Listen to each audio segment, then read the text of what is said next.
It was the kind of neighborhood where everyone knew everyone.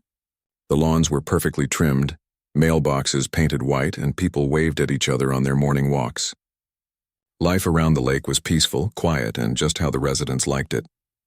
That was until a man named Tom moved into the last house on the lane. He wasn't loud or rude. In fact, most people thought he seemed like a good man. He smiled at everyone, waved when he drove by, and even helped one of the older neighbors carry her groceries the first week he arrived. But what caught everyone's attention wasn't Tom himself. It was what he brought with him. A few days after moving in, a large trailer appeared in his driveway. On it sat an old faded wooden boat. Its paint was chipped, the wood looked tired, and even from a distance you could tell it hadn't touched water in years. Most people didn't mind.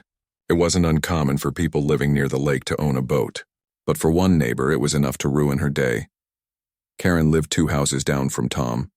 She was known for keeping her yard spotless, flowers trimmed, grass at the same height, and even the garden stones washed once a week. Her house was part of every neighborhood magazine photo, and she loved it that way. She believed her lake view was perfect, something she often bragged about to guests. But the moment that old boat came into sight, her perfect view didn't feel so perfect anymore. From her porch, she could see the top of the boat sitting by Tom's dock. To most people, it looked harmless, just an old piece waiting for repair. To Karen, it was an eyesore. Every time she looked out her window, instead of seeing smooth blue water, she saw the dull brown color of that boat.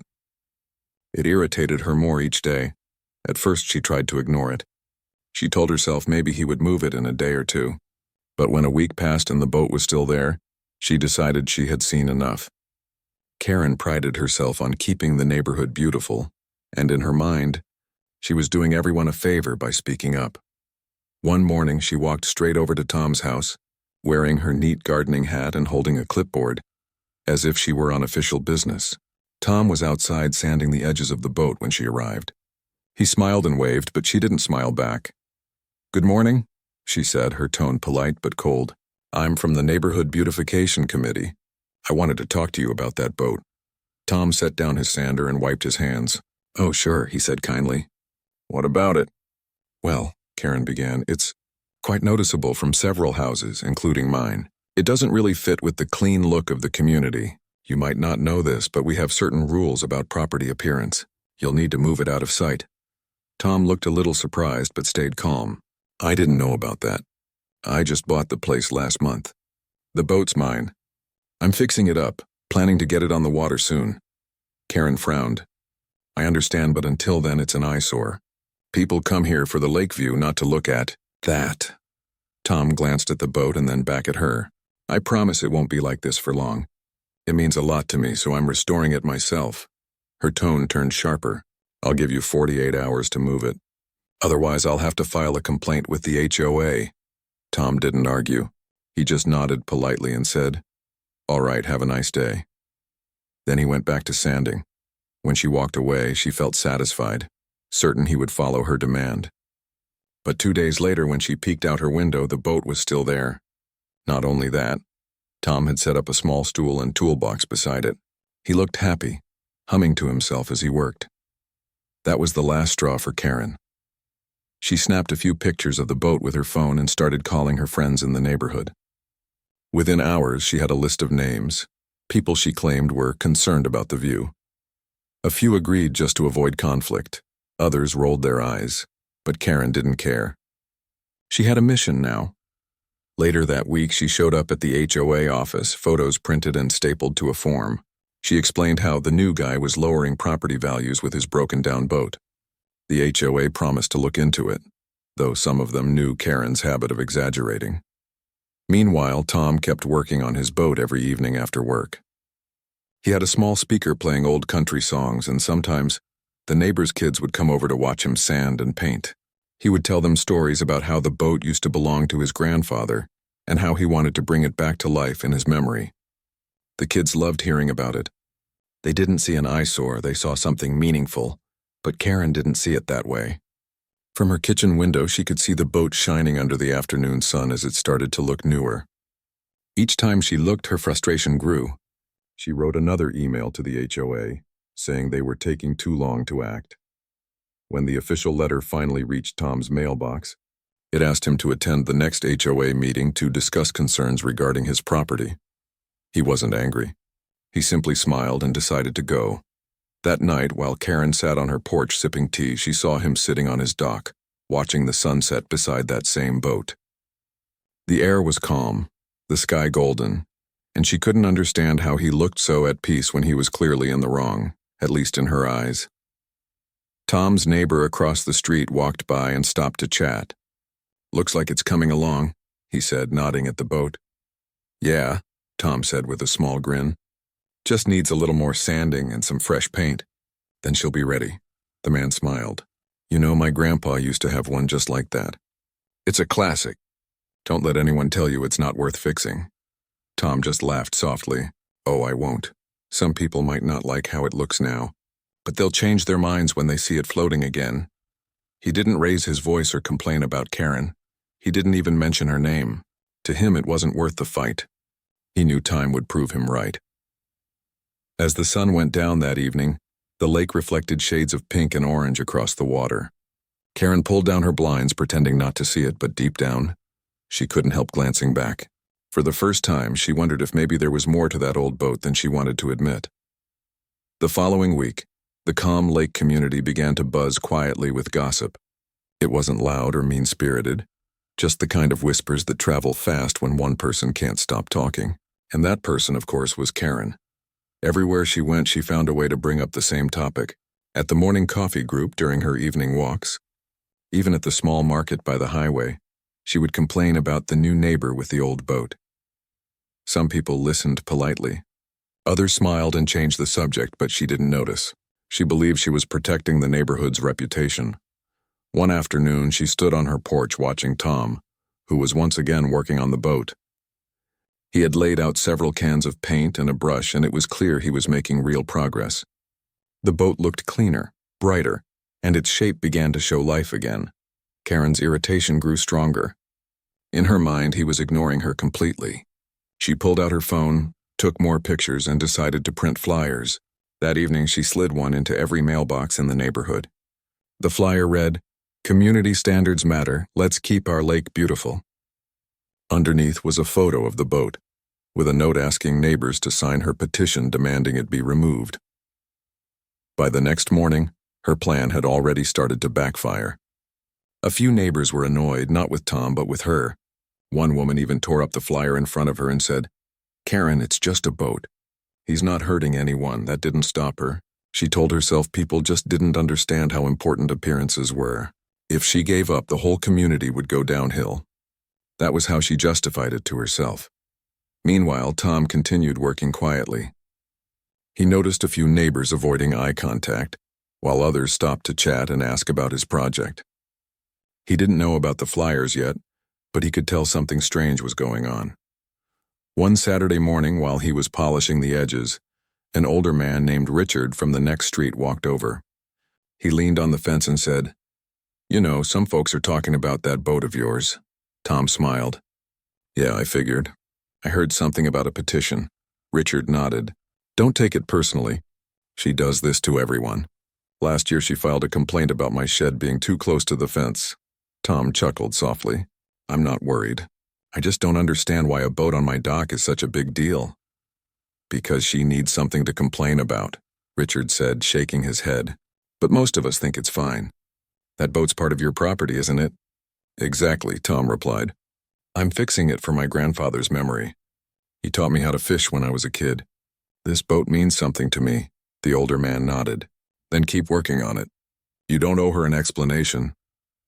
That evening, as Tom sat on the dock watching the sunset, he heard the sound of a camera shutter from behind. He turned around and saw Karen again, standing at the edge of her yard with her phone raised. "Evening," he said calmly. She jumped a little, not expecting him to notice. "Oh, I'm just documenting the progress," she said, trying to sound confident. "Documenting, huh?" he said with a small grin. "You could just ask how it's going instead." She didn't reply.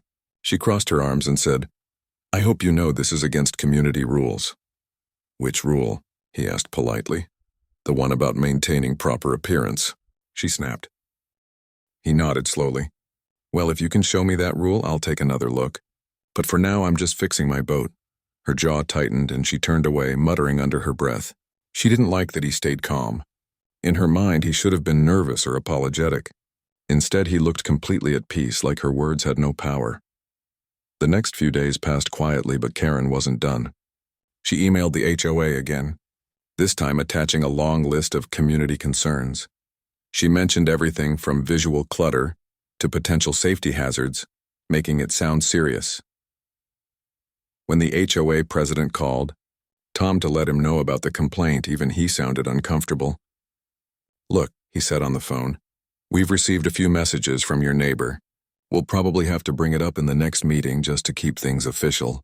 You're welcome to come and explain your side." "No problem," Tom said calmly. "I'll be there." On the day of the meeting, the community center was fuller than usual. Word had spread and people were curious. Karen arrived early, wearing a neat blazer and carrying a stack of papers. She arranged her photos on the table like a lawyer preparing for court. When Tom walked in, he nodded to everyone, even to her. He didn't look nervous. He took a seat in the back and listened quietly as the meeting started. When it was her turn to speak, Karen stood up and began with a long speech about protecting the visual harmony of the community. She spoke about how everyone worked hard to keep their homes beautiful and how one person's negligence could ruin the peace for all. Then she held up a picture of the boat. "This," she said dramatically, "is what we're talking about. It's an eyesore. It's been sitting there for weeks, taking away from the natural beauty of our lake. I have spoken to several residents who agree. Some people nodded out of politeness. Others looked down, embarrassed. A few even exchanged quiet smiles, knowing how far she was stretching it. The HOA president finally looked at Tom. "Would you like to respond?" Tom stood up slowly. "Sure," he said. "I appreciate the concern for the neighborhood. I really do. But that boat belongs to me and it's on my dock. I've been fixing it up because it was my grandfather's. He used to take me fishing on this same lake. It's part of my family history." He paused for a moment, then added, "I'm not leaving junk out there. I'm bringing something old back to life. I think that's part of what makes a place beautiful, too." The room went quiet for a few seconds. Even some of Karen's supporters looked unsure now. The HOA president cleared his throat. "We'll need to review the rules and confirm what counts as community property versus private. But as far as I know, the docks belong to each homeowner." Karen frowned. "But the water is shared," she insisted. Tom smiled politely. "We'll see about that." As the meeting ended, people started chatting quietly again. A few neighbors came up to Tom to shake his hand, telling him they admired how calmly he handled it. Karen, however, left quickly, clutching her folder of papers, her lips pressed tight. That night, back at his house, Tom looked out over the lake. The water shimmered under the moonlight, and his boat sat quietly by the dock, almost glowing under the silver light. He knew this wasn't over yet, but he also knew something Karen didn't, and when the time came, she was going to be very surprised. The following week, the air around the lake felt tense. People were still talking about what happened at the HOA meeting. Some said Karen had gone too far. Others thought she might actually win. But most were just curious to see how things would turn out. Karen wasn't done yet. She spent the next few days digging through the HOA rulebook, highlighting sections that she believed supported her case. She even called the HOA president twice to ask if they had made any progress. She wanted that boat gone before the weekend. On the other hand, Tom didn't seem bothered. He kept working quietly, sanding, painting, and polishing every part of the boat until it began to look almost brand new. Sometimes he played soft music while he worked, and it drifted across the lake, mixing with the sound of water lapping against the dock. He looked content, while Karen grew more impatient by the hour. A few days later, the HOA called another meeting, this time just to settle the boat issue. Everyone in the neighborhood was invited. Word spread fast, and by the evening, the community hall was full again. People came not just for the discussion, but because, truthfully, they were curious about how this small drama would end. Karen arrived early, wearing her usual serious look. She had her stack of photos, notes, and highlighted pages. She sat in the front row, glancing back every few minutes, probably to see if Tom had arrived yet. When he finally walked in, he looked calm, dressed neatly in a faded blue shirt and jeans. He greeted a few people, then took a seat near the back. A couple of neighbors gave him reassuring nods, showing quiet support. The meeting started with the HOA president reading the agenda. "We'll be addressing the ongoing complaint regarding the boat parked on Lot 29's dock," he said. Everyone knew that meant Tom's house. "We'll hear both sides again and determine if any HOA rules have been broken." Karen stood up right away. "I'd like to speak first," she said, holding her papers tightly. "I've gone through our community handbook several times, and it clearly says that all visible property structures and objects must maintain visual harmony with surrounding homes. That boat clearly does not." She held up a picture for everyone to see. It showed the boat before Tom had started restoring it. In the photo, the wood was dull and chipped. She passed it around the table for emphasis. "I've also received verbal complaints from other residents," she continued, though everyone knew verbal meant nothing official. "We pay good money to live in a neighborhood that looks beautiful. That boat ruins the view for everyone nearby." The HOA president nodded slowly, letting her finish. "Thank you, Karen. Now, Tom, would you like to respond?" Tom stood up, calm as ever. "Sure," he said. "I understand why she feels the way she does. The boat didn't look great at first, but I've been restoring it. It's not junk, it's part of my property. I've gone through the same handbook and I didn't find any rule saying I can't have a boat on my dock." He paused for a second, then looked directly at the HOA board. "Also, my dock is private property. It's on land and water that I own, so technically this isn't even HOA territory." A murmur spread through the room. Karen frowned. "That's not true," she said sharply. "The water belongs to everyone. It's a shared lake." Tom smiled slightly. "Actually, I don't think that's the case. I have the original deed. It includes the section of water where my dock sits. It was part of the property line when this neighborhood was built." The HOA president leaned forward, interested now. "You have a copy of that?" "Yes," Tom said. "I'll bring it to the next meeting if you'd like to see it. But I can assure you it's written clearly." Karen looked stunned. "That can't be right. Nobody owns the water," she blurted out. Tom turned to her politely. "I think the builders made some exceptions for certain lots along the shoreline. Mine happens to be one of them." The room went silent for a few moments. Some neighbors exchanged curious glances. Others looked at Karen, waiting to see what she'd say next. She opened her mouth, then closed it again. For the first time, she didn't have a quick comeback. She just sat down slowly, her face stiff and red. The HOA president cleared his throat. "All right. We'll review the documents when available. Until then, we can't enforce any action. If the dock and the boat are on private property, this matter might be outside HOA control." That sentence was all Tom needed to hear. He nodded respectfully, thanked them, and quietly left the meeting. A few neighbors followed him outside to shake his hand. Some even laughed softly, saying things like, "Good for you," or "You handled that perfectly." Karen, however, stayed inside long after the meeting ended. She gathered her papers one by one, muttering to herself. She couldn't believe she'd been challenged like that. She was used to being the one who made the rules, not the one who got corrected. The next morning, she stood by her window, staring across at Tom's dock. The boat gleamed in the sunlight now, freshly painted white with a golden stripe along the side.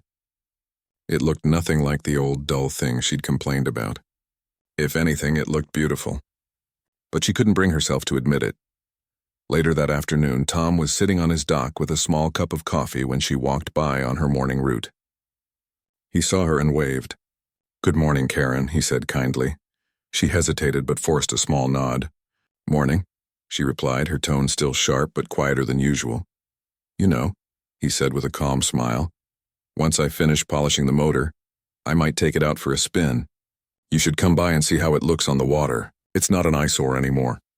Her eyes narrowed, unsure if he was teasing her or being sincere. "We'll see," she said quickly before turning and walking away. Tom just smiled to himself and went back to work.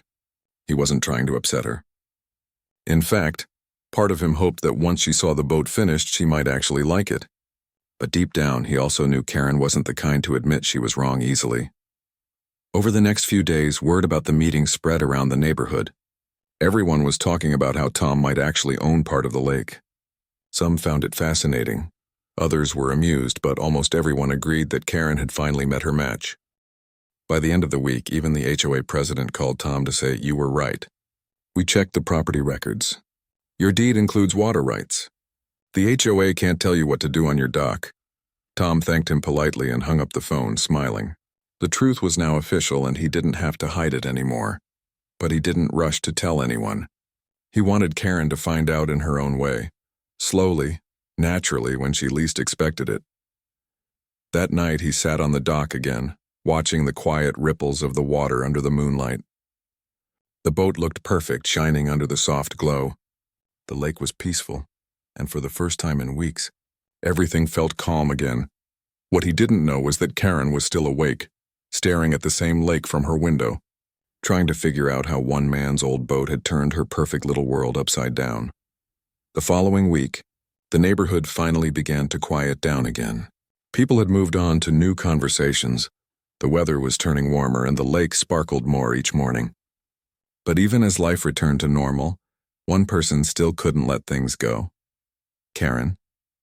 She tried to act like she didn't care anymore, but deep down, the whole situation still burned in her mind. Every time she walked past her window and saw that boat sitting proudly on Tom's dock, freshly painted and shining under the sun, it bothered her. It wasn't just about the boat anymore, it was about pride. She had been so sure she was right, and now it seemed like everyone was laughing about how wrong she'd been. At the grocery store, she overheard two women from the neighborhood talking. One of them said, "Did you hear? The boat guy actually owns part of the lake. The HOA couldn't do a thing." They laughed softly, not noticing that Karen was standing just a few feet away. She turned her cart around and left without saying a word, but inside her frustration grew stronger. She couldn't understand how this could be true. How could someone own the water? It made no sense to her. Later that evening, she went online and started searching through property records. She typed the address into the county's website and scrolled through the information. It took her a while, but when she found the property map, she froze. There it was, clear as day. The outline of Tom's property didn't stop at the land. It stretched several feet into the lake. A shaded area showed the exact portion he owned, including the dock and the small piece of water surrounding it. For the first time, Karen realized that everything he had said was true. He really did own that section of the lake. She leaned back in her chair, staring at the screen in disbelief. The house she had lived in for years had always faced that same part of the water, and all this time she had thought it belonged to everyone. She had been complaining about something that wasn't even hers to control. The next morning, she stayed inside longer than usual. She didn't feel like walking or talking to anyone. When she finally looked out the window, she saw Tom standing by the dock, adjusting something on the boat's motor. He looked peaceful, humming softly to himself. There was no sign of anger or smugness, just calm focus. Part of her wanted to march over and apologize, but pride held her back. Another part of her wanted to pretend like nothing had happened. But pretending didn't make the guilt go away. A few days later, the HOA president called her. His tone was polite but tired. "Karen," he said, "I wanted to let you know we've closed the case on the boat issue. After reviewing the property lines, it's clear that Tom's dock and the surrounding water are private property. The HOA has no authority there." She tried to sound calm. "Yes, I've seen the records myself," she said quietly. "I just wanted to make sure you knew," the president continued. "We appreciate your concern for the neighborhood, but this one's settled. Let's move on, all right?" She said, "Of course," and hung up, feeling embarrassed. It wasn't just that she had lost, it was how public it all had become. People had seen her make a scene, and now she looked like the unreasonable one. That afternoon, she watched from her porch as two neighborhood kids helped Tom carry a small box to the dock. They were laughing and talking as they worked, while he showed them how the boat's motor started. It made her realize something she hadn't thought about before. Everyone seemed to like him. He wasn't loud, rude, or difficult. He was just kind. A part of her wondered if maybe she had misjudged him from the start. The following weekend, the sound of a small engine echoed across the water. Karen stepped outside and saw the boat finally gliding across the lake. The sunlight hit its fresh paint, and for a moment it looked beautiful. The name Eyesore was written neatly in gold letters on the side. She blinked in surprise. "Eyesore?"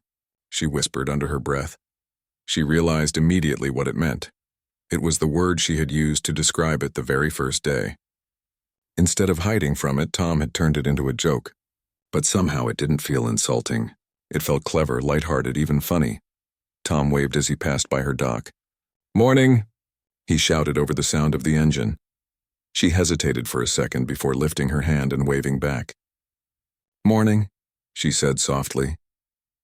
When he returned to his dock later that afternoon, Karen finally gathered enough courage to walk over. He looked up as she approached, and instead of the tension she expected, he smiled. "Hey there," he said. "Beautiful day, isn't it?" She nodded.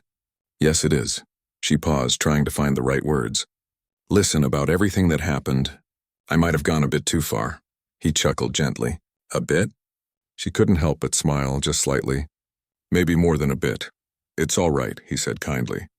"No hard feelings. Honestly, I understand. The boat did look rough when I first brought it home.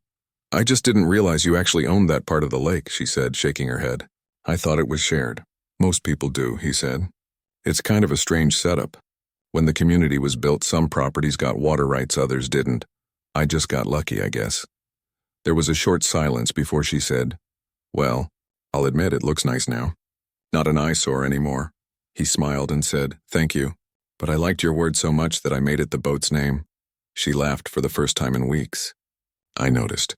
I deserve that one." They stood there for a few minutes looking out over the water. The lake was calm, the air warm, and for the first time the tension between them seemed to fade. Before leaving, she said, "I'm sorry for all the trouble I caused." "I really am," he nodded gently. "Apology accepted." After that day, things changed around the neighborhood. Karen stopped complaining about little things. She still liked order and neatness, but she learned to let go of the small stuff. People noticed the difference, too. She started joining community picnics again, and sometimes she even waved at Tom when he took his boat out. The story of the boat owner who owned the water became a quiet legend around the lake. New residents would hear about it and laugh, while longtime neighbors would smile, remembering how a simple misunderstanding had brought everyone a little closer. And as for Tom, he kept his promise to his grandfather's memory. Every weekend he took Eyesore out on the water, the name glinting proudly in the sun. Sometimes, as he passed by Karen's yard, she would wave from her porch. And though neither of them ever mentioned the past again, the wave said everything. It said understanding. It said forgiveness, and it said that sometimes peace doesn't come from being right. It comes from letting go. Months passed, and the lake looked more peaceful than ever. The trees had started changing color, and the soft breeze carried the scent of pine and water. It felt like the neighborhood had settled into a quiet rhythm again. Karen had changed in ways people noticed. She wasn't the person who ran to the HOA for every small issue anymore. Now she was the first to greet new neighbors and the one who helped organize the monthly cleanup days around the lake. It surprised people at first, but soon they got used to seeing her smiling and waving instead of complaining.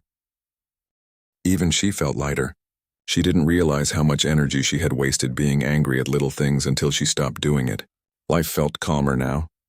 One morning she was out trimming her flowers when she heard the sound of a boat motor. She looked up and saw Tom steering Eyesore across the lake, just like every weekend. He waved and she waved back. It had become their quiet tradition. Later that day, he stopped by her house carrying a wooden box. "Hey," he said, setting it down gently. "Thought you might like this." She frowned playfully.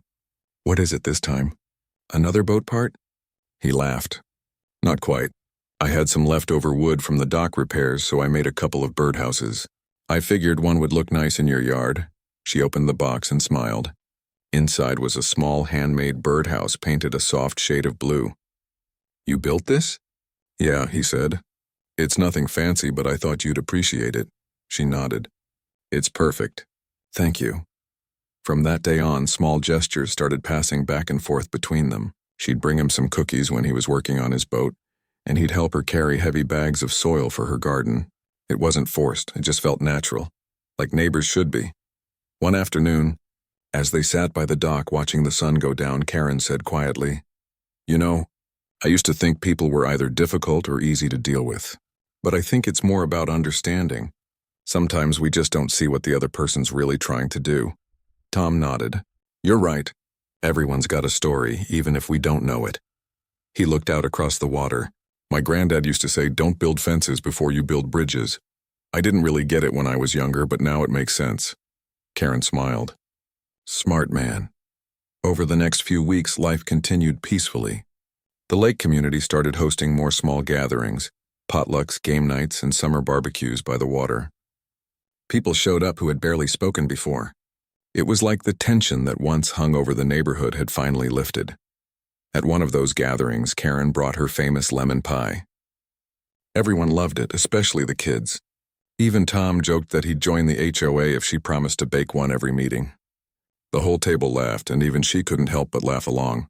But one evening in late summer, something unexpected happened. A sudden storm rolled over the lake. The wind howled, the rain came down hard, and the water rose higher than usual. Karen stood by her window watching branches bend and leaves swirl through the air. She worried about her flowers, her porch furniture, and, more than anything, the lake. The next morning, she hurried outside to check the damage. Her yard was messy, but not terrible. Then she noticed something down by the water.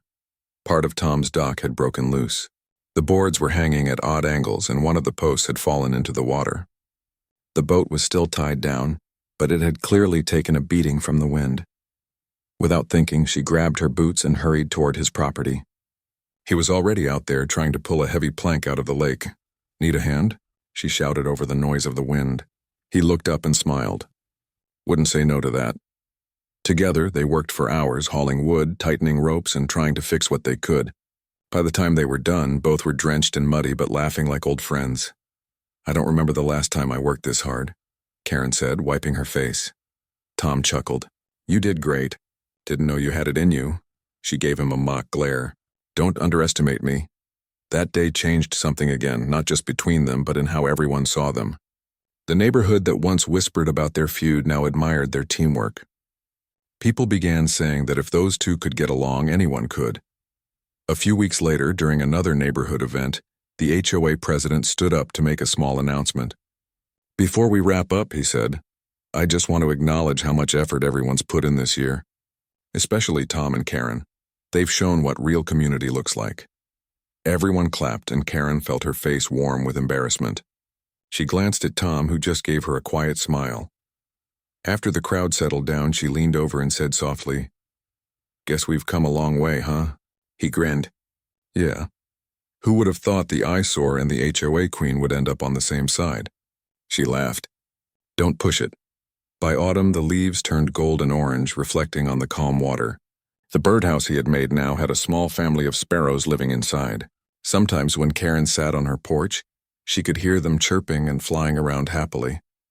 One evening, as the sun set behind the trees, she took a walk down to the dock. The air was cool and the lake was still. Tom was there, cleaning his boat. She stopped beside him. "You ever think about selling it?" she asked. He looked up. "The boat?" She nodded. "Yeah, it's beautiful, but I always wondered." He smiled faintly. "Not yet. Every time I take it out, it reminds me of my granddad. It's not just a boat, and it's a piece of him.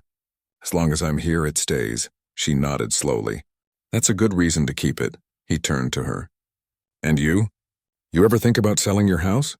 She shook her head. "Not anymore. For the first time, it feels like home." They stood there quietly, listening to the soft ripple of the water. The air smelled of pine and fading summer, and the last rays of sunlight touched the lake like gold. It was peaceful, the kind of peace that comes after storms, both weather and personal ones. As they said goodnight and went their separate ways, Karen looked back once more. The boat's name, Eyesore, glowed faintly under the porch light, but instead of annoyance, it made her smile. It reminded her that even the things we dislike at first can end up meaning something beautiful, if we just give them time. And in that quiet moment by the lake, she realized something simple but true. Peace isn't about rules or control. It's about kindness, understanding, and learning to see people for who they really are.